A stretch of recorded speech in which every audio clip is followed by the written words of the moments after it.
Hello friends, रोमांचक तथ्य में आज आप सबको बगीचे के वास्तु टिप्स के बारे में बताने जा रहे हैं। घर में गार्डन का होना एक शुभ संकेत होता है।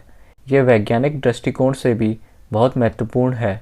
घर में बगीचा इंसान के दिमाग को स्वस्थ और तरोताज़ा रखता है, पर बहुत कम लोगों को ये पता है कि अगर गार्डन वास्तु के अनुसार नहीं है तो वह आपके लिए समस्या खड़ी कर सकता है।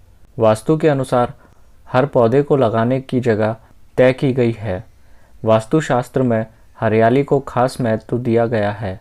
वास्तु के अनुसार यदि घर के आसपास कोई बगीचा हो तो बहुत से दोषों और परेशानियों का निवारण अपने आप ही हो जाता है। वास्तु के अनुसार सही जगह पर पौधा लगाना लाभदायक होता है। मकान की उत्तर या पश्चिम दिशा में गार्डन बनवाना बहुत शुभ होता है। वास्तु के अनुसार ये दोनों दिशाएं गार्डन के लिए उपयुक्त होती हैं। आप इस दिशा में निश्चित तौर पर गार्डन बनवा सकते हैं। इस दिशा में गार्डन होने से घर में समृद्धि और घर के सदस्यों का स्वास्थ्य हमेशा अच्छा बना रहता है। तुलसी को वास्तुशास्त्र में बहुत ही शुभ माना गया है। इसे गार्डन में लगाते समय दिशा का विशेष ध्यान रखना चाहिए। अगर आप तुलसी को गार्डन में लगाना चाहते हैं तो उत्तर, पूर्व या उत्तर पूर्व दिशा में लगाना चाहिए। गमले में पौधा लगाया जा रहा है तो इसे भी उसी दिशा में ही रखें। बरगद या पीपल का पेड़ घर के आसपास लगाने की गलती कभी नहीं करनी चाहिए। इसे हमेशा मंदिर के पास ही होना चाहिए। अगर आपके घर का आंगन ठीक बीचों बीच है तो आंगन में कोई भी पेड़ या पौधा लगाने से बचें। वास्तु के अनुसार घर के बीचों बीच बने आंगन में पौधा नहीं लगाना चाहिए। इस बात का ध्यान रखें कि मुख्य द्वार के ठीक सामने कोई बड़ा पेड़ या पौधा ना हो। ऐसे पौधे अवरोध का काम करते हैं। इससे सकारात्मक ऊर्जा घर के अंदर नहीं आ पाती और घर में नकारात्मकता बढ़ती जाती है। ऊंचे और घने पेड़ मकान के दक्षिण या पश्चिम की ओर लगाएं। ऐसा करना शुभ फलदायी होता है। लंबे पेड़ जैसे नारियल के पेड़ को घर के गार्डन में नहीं लगाना चाहिए, जिसकी वजह से घर में सूर्य की रोशनी नहीं आती है और वास्तु के अनुसार घर में सूर्य की रोशनी होना बेहद ज़रूरी है। इसलिए ऐसे पौधों और पेड़ को घर में नहीं बल्कि घर से थोड़ी दूरी पर लगाना चाहिए। घर में कांटेदार पौधे नहीं लगाने चाहिए। कहा जाता है कि ये पौधे घर में नकारात्मक ऊर्जा लाते हैं।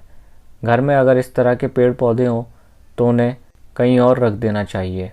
छोटे कद के पौधे के लिए पूर्व या उत्तर दिशा का चुनाव करें। भूल से भी इन्हें उत्तर पूर्व दिशा में ना लगाएं। बैठने की जगह के लिए गार्डन की दक्षिणी और पश्चिमी दिशा सबसे उत्तम होती है। बैठक व्यवस्था ऐसी होनी चाहिए कि आपका मुंह उत्तर और पूर्व की तरफ हो। गार्डन में एक केंद्रीय बिंदु जरूर होना चाहिए। ये प्रेरणादायी और सुकून देने वाला होता है।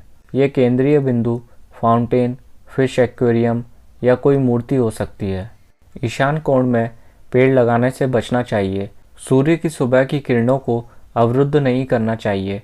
बड़े पेड़ ज़्यादातर धूप को रोक देंगे और घर में रोशनी नहीं मिलेगी। सकारात्मक ऊर्जा फैलाने में गमले के पौधे महान होते हैं। पेड़ को 2, 4 या 6 के जोड़े में लगाना चाहिए। प्रतिदिन पौधों से सूखे पत्तों को नहीं तोड़ना चाहिए। खिड़कियों पर लटके हुए पौधे ना रखें क्योंकि वे सकारात्मक ऊर्जा को घर में प्रवेश करने से रोकते हैं। सकारात्मक ऊर्जा को आकर्षित करने के लिए बहता पानी एक शानदार तरीका है। ये समृद्धि को भी प्रोत्साहित करता है। अपने उत्तर पूर्व क्षेत्र में एक जल तत्व जैसे फव्वारा या मछली के साथ एक छोटा सा तालाब रख सकते हैं। यदि किसी कांटेदार पौधे या पेड़ को हटाना मुश्किल है तो आप उसके बगल में एक तुलसी का पौधा लगाकर नकारात्मक प्रभाव को समाप्त कर सकते हैं। यदि बगीचे में छोटा स्विमिंग पूल है तो उसका मुख उत्तर या उत्तर पूर्व की दिशा में होना चाहिए। कमल के फूलों के साथ एक छोटा सा तालाब आपके जीवन में भाग्य लाएगा। घर के गार्डन में गलत दिशा में बना पानी का झरना घर के लोगों की मानसिक शांति पर नकारात्मक प्रभाव डाल सकता है। वास्तु के अनुसार बेंच लगाना बड़े बगीचे में उपयोगी होता है। कभी भी घर के गार्डन में पेड़ पौधों पर सूखी पत्तियां या टूटी चटकी डालियां नहीं होनी चाहिए क्योंकि ये नकारात्मक और हादसों की संभावना को बढ़ाते हैं। कभी भी बगीचे में सूखे या मरे पौधे नहीं लगे रहने देना चाहिए, उनको तुरंत हटा देना चाहिए। मरे हुए जीव जंतुओं को भी बगीचे में नहीं रहने देना चाहिए। पौधों को मौसम के अनुसार नियमित पानी और खाद देना आपके घर में सुख समृद्धि का कारण बनता है।